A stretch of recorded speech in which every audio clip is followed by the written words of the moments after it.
Well, it's another test stream for Twitch. We will continue when we stopped the last time. Sorry. We will continue when we stopped the last time.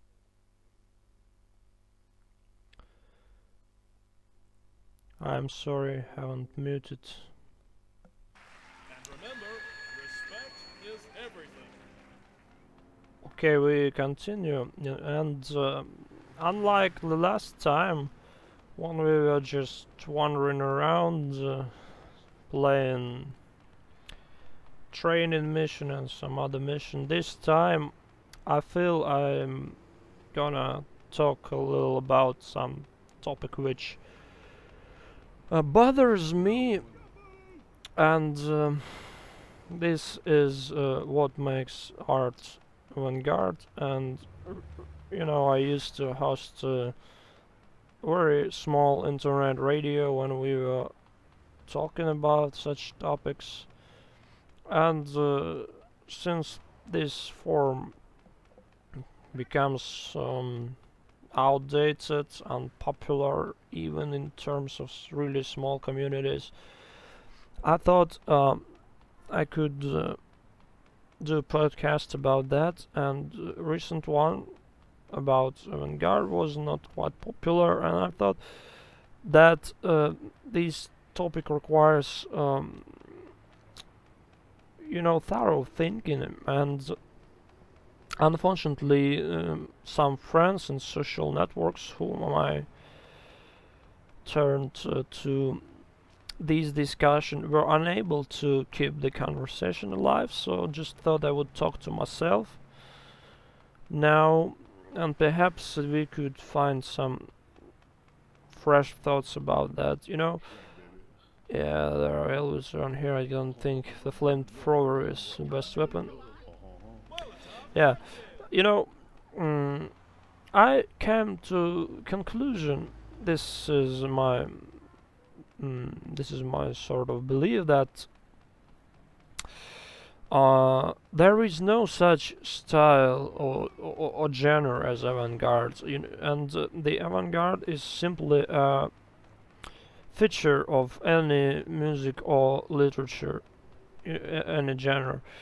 And this old, you know, antagonism of modernist art and avant-garde art was actual back in those times, about 100 years ago, in the early 20th century, during the times of First World War.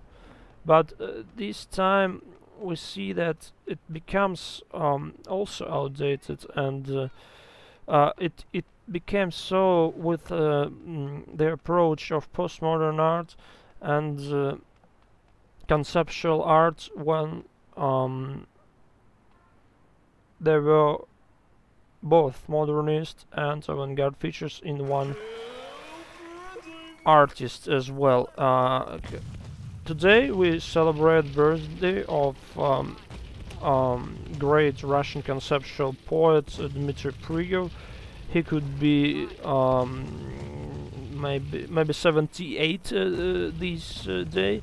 Unfortunately, he had passed away somewhat 11 years ago or something, and he was that type of both modernist and avant-garde author, or wherever he was conceptual, and he used performance practices all together with such autistic modernist practices as burying the texts, burying the poetry in paper coffins. This is significant action of the text without the reader. The text as an operation of thinking and author's reflection. This is definitely a newer approach, and generally he was quite pioneering in this, combining these features in one art. And you know, we had earlier examples of this, of that type of behavior when there was great Russian poet. I guess we are busted. Crap, I think we should restart. It was a bad idea. um, I was much better in this game when I was a kid. Although this game is definitely not for kids. But we didn't have any these signs for adults only, not teenagers only back in those times when this game was released. Oh well. Sorry. And remember, respect is Yeah, we go on. everything. I'm drinking coffee from Kafka Woods in Prague. This is so hip. Well, I was talking about great Russian poet Daniel Harms, who is also some kind of earlier example of a mix of modernism and avant-garde. It was definitely modernist, as I am inclined to believe, but he didn't have a chance to get to the audience, as we know that avant-garde art requires the audience. It is connected strictly with audience, and it waits for the reaction of the audience, some sort of trolling behavior. And Harms probably was looking for this epotage and maybe grotesque sort of behavior and this sort of effect which would be demonstrated by his text, but he couldn't achieve it actually. One day he, altogether with his colleagues, was heading an event which supposed to be scandalous. They actually failed to make a real scandal because they were too modernist. It was not proper avant-garde at all, you know. And all of these examples in poetry, for instance, make us think that avant-garde is not the genre. When if we return to this topic of this little internet radio I hosted on our shows dedicated to the topic of avant-garde, I tried to illustrate my view with examples of art, of music, actually, which was in very different genres, but they had this avant-garde feature. Honestly, it was, you know, very different music, from library music and maybe some ambient to noise, but not typical noise, and maybe some guitar-driven music. Does no matter, because I think that this traditional sort of thinking that avant-garde is something with saxophone or the trumpets, etc., very jazzy. You know, it's really wrong. It's really wrong to me. I thought, what avant-garde is this? As I understand it, if we try to, you know, create the complex picture of art, not particular music, but if we are thinking about art in general and avant-garde art in particular, this is all about the point of view. It's much narratological approach when the figure of author, or maybe somewhat similar figures, are all dissolved in this term point of view. It's like the camera which is recording the events happening in narrative, and if we have musical narrative as well, you know, in any song form or whatever form, because instrumental as well can be read as text, if even if there are no lyrics, as well as a painting can be read. It's all of this semiotical approach. Everything is some sort of text, as about to decipher. This is much a task for those who actually seem to be the consumer of art. They need to decipher what is said. They should there should not I couldn't say dare, but I think this all way an attempt to try to to interpret it. It's quite hard. I believe that real art is about telling something, you know.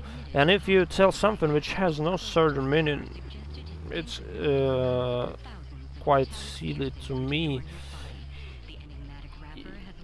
And so the audience is about to decipher what you... Oh crap. Decipher what you say.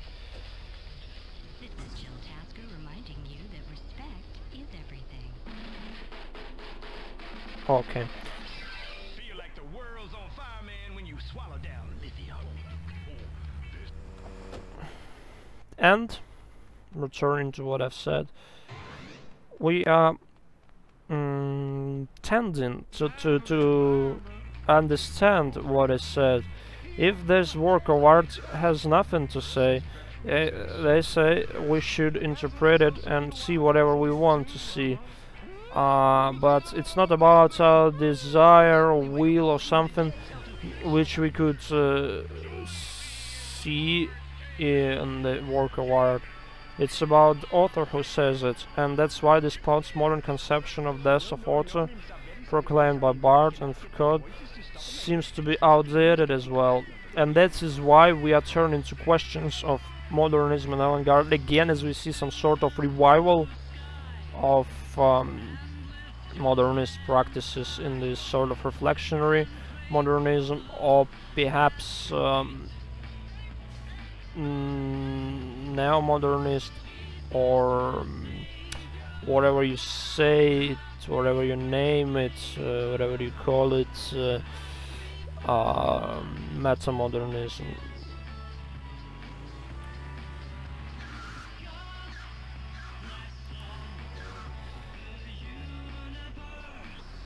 This is why we're talking about that. And some electronic artists, and some IDM artists, and some maybe ambient artists can be avant-garde. I think it's quite hard to prove when you're not listening to it, you know. But there are certainly more traditional mainstream representations of a genre than actually avant-garde one. It's about how certain musician works in these always narrow shapes, limits of the genre, and how they manage to create it. I don't mean that genre is something that makes you limited or something, you know, somewhat disabled in some spiritual way to create something. Nothing about that. It's kind of rules, you know. It's like when a sculpture works on a sculpture from marble. It's some sort of rules. You couldn't probably make it out of sand. He was making a marble sculpture. Crap. Shit. Sorry. It's all about the rules of a genre, and it is returning us to very ancient times. And about to illustrate some sort of thesis, we should also try to illustrate it on some example which is about to be representative.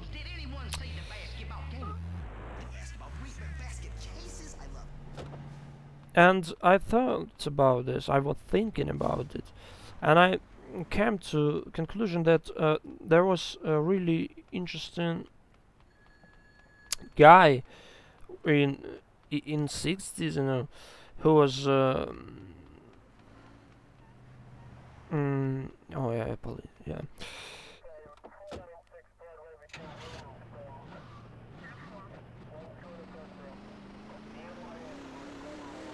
Yeah. Um, a guy who was doing totally avant-garde stuff to me, but um, it just meant he was kind of weird. But it was about his work as entertainer. Before we will discuss it, I think I can also tell you that, for instance, Klaus Nomi was some sort of a truly avant-garde artist working in shapes of new wave and post-punk and doing this new wave opera. He was extremely avant-garde and he was extremely brilliant. And the guy who I try to tell you about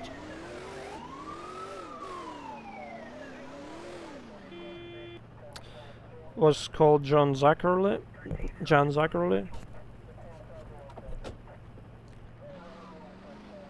And he was like sort of TV entertainer or something like that, playing as vampire freak or something like that. You know, a TV actor from the 60s doing this entertainment stuff and recording music as well. He was not that original.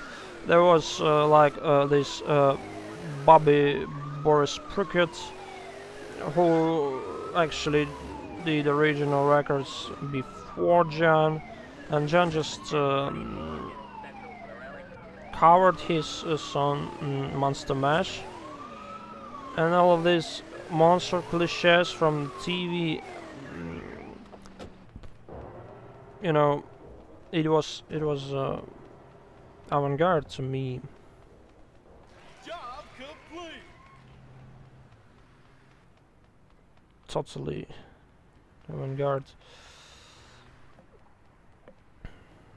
Because these narrow forms of TV mainstream entertainer in this monster vampire image, out of it you simply need to be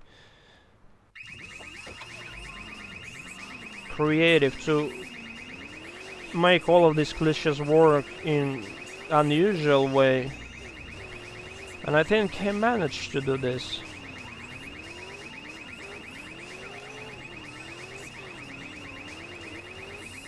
As well as Klaus Nomi managed. You know, the other point which is connected with one I'm telling you now about avant-garde is this wrong understanding of avant-garde as some jazzy music and some eclectic music. I am inclined to believe as well that eclectics is a wrong way of creating art. It's just trying to glue something which can't be glued, which is from totally different contexts, and this is quite wrong. And the pure form of a genre is more interesting to work in, as I believe. You know, it's not about that we are afraid to make experiments, but I'm trying to tell you that you can do experiments using genres that have memory, that are vivid, and you can be avant-garde in these genres. And to my mind, this action deserves more respect. I'm much in love in this Hits album Deceit now. Of course, I have listened to it before, long before, and I loved it. But recently, I have listened to it, and it was a really astonishing amount of the wholesome experience, of great minimalist experience, of one topic which was thrown to listener like a brick in the face or something like that. And it was so gorgeous, so fine, so quality done. And it is avant-garde, it is avant-garde, and there is no way in of eclectics. Unlike the Residents, or even perhaps Taxidermoon, because Taxidermoon are really avant-garde. They were working in shapes of making post-punk sound more classical by having this violin and all these keyboards, organ, and probably electrical, probably also these horns, saxophone. It was a good example, actually. Damn it.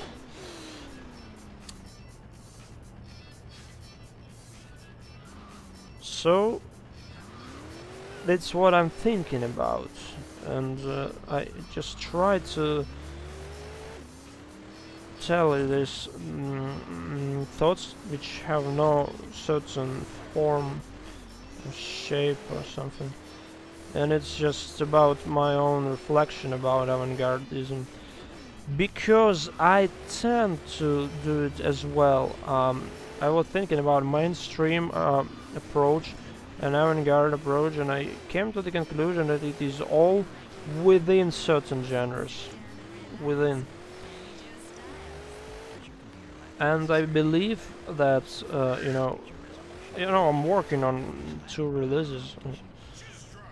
We are working on more mainstream one record in Russian, actually, and the totally unmusical experience, which is already released on physical, but it is to be released in the internet, on Bandcamp page and anywhere else.